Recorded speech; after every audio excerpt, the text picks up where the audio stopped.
Just checking in on you. How's your week going? How you surviving? How you surviving the first couple of weeks here of fucking the new America? I wasted 90 minutes last night texting with somebody on some big, stupid fucking political argument. I can't handle it anymore. I can't handle people that, the thing I really don't like the most about, I don't know. I hate people who say that I'm an independent.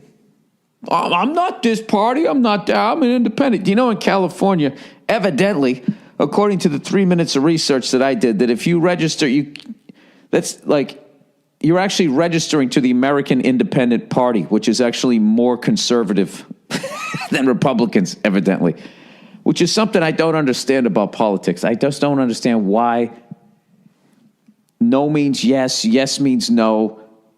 Why, if there's a bill, let's have safe drinking water for children. All in favor? Yes. And then, attached to that is other shit like, hey, they can indefinitely detain American citizens without a trial.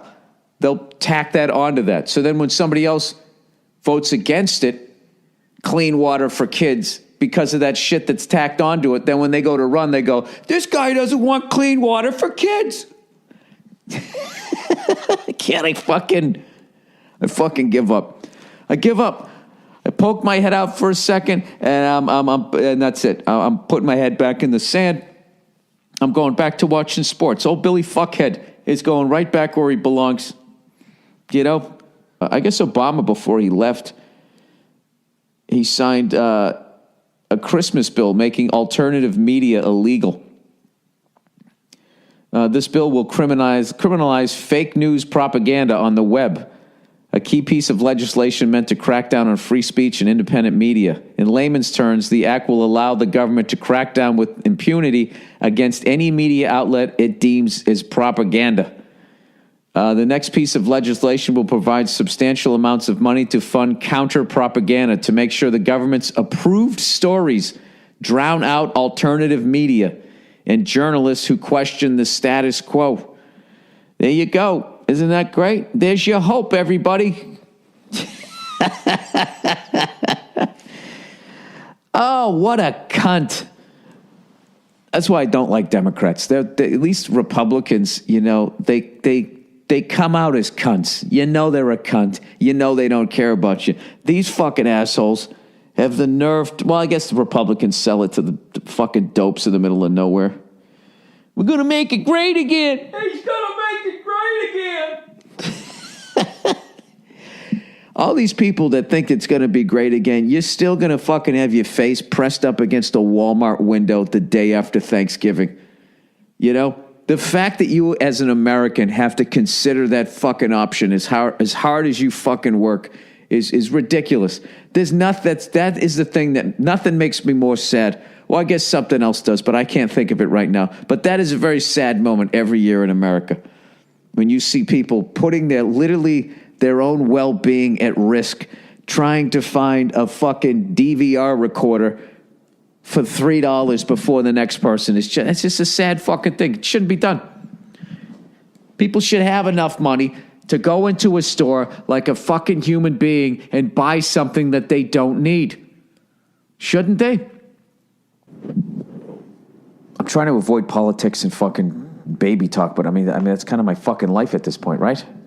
How did this happen? Where is it here? Wasting time. What's going on in the world? I have no idea. Oh, I actually tried to look up some Google News to see what's going on in the world. Evidently, Trump had a very short phone call with Australia. How the fuck do you get into a fight with Australia is beyond me. If this is even true, I have no fucking idea. And then McCain called up and said, hey, man, don't listen to him. We still like you guys. This is very quick. There's some guy who looks like I don't know what he looks like. He looks like a fucking magician. He was going to speak at UC Berkeley. Yiannopoulos, I guess he's a big Donald Trump supporter. And he goes to UC Berkeley. And oh my God, was there a protest? This guy's a whore. He didn't know that was going to happen. Jesus fucking Christ. And then Beyonce put out a really weird, creepy picture saying that she's having twins. I actually looked at the picture and kind of bursted out laughing. I don't know. Some people, you get so famous Why can't you just say you're having twins? Or why do you even have to announce it? You know what I mean? We're announcing to the world.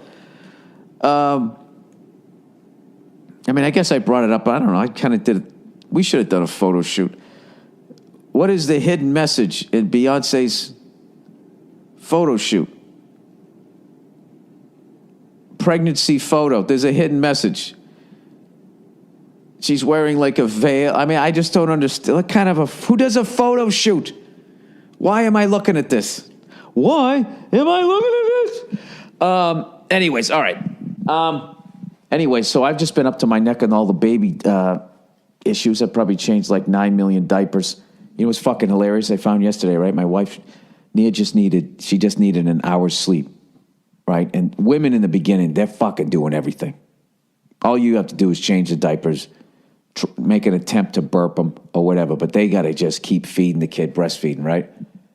So you start to feel like, guilty, like I'm not doing shit. So I was just determined, like I'm going to have this kid for like the next hour, give her a great hour's sleep. And I was able to, hour and 15 minutes before the kid was finally just like, look, I need something. I need what you don't have. All right.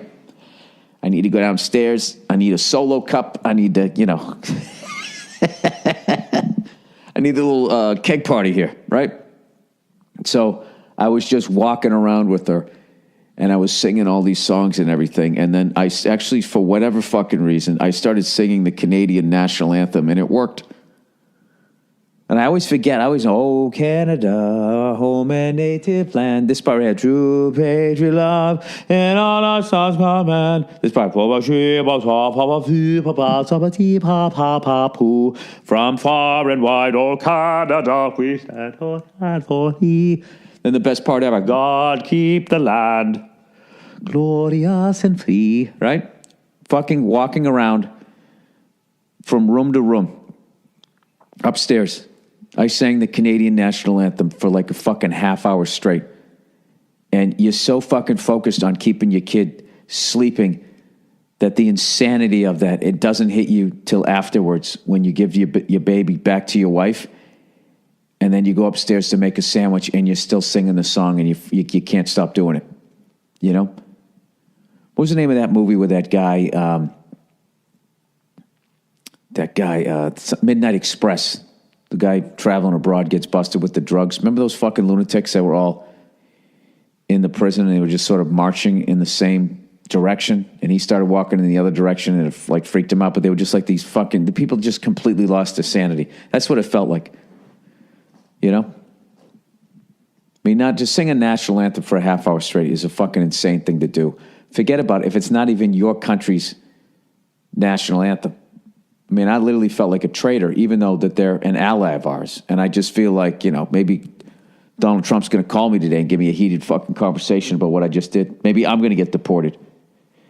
Anyway, I'm not going to get into that shit. Fucking 90 minutes of my fucking it's so dumb, and I know it's dumb. Like I'm literally going to make this person admit or agree with me or anything, or I'm going to step his way and agree. It's fucking pointless. It actually affected my set last night. Just spending 90 minutes in that fucking never-ending circle of horseshit, and I got to stop doing that. I almost needed to come home and meditate again. I'm really getting into that shit. Just clearing my head, not flipping out. I think I flipped. Did I flip out yesterday? What fucking pissed me off yesterday? I can't even remember. But I'm getting way better at it, But anyways.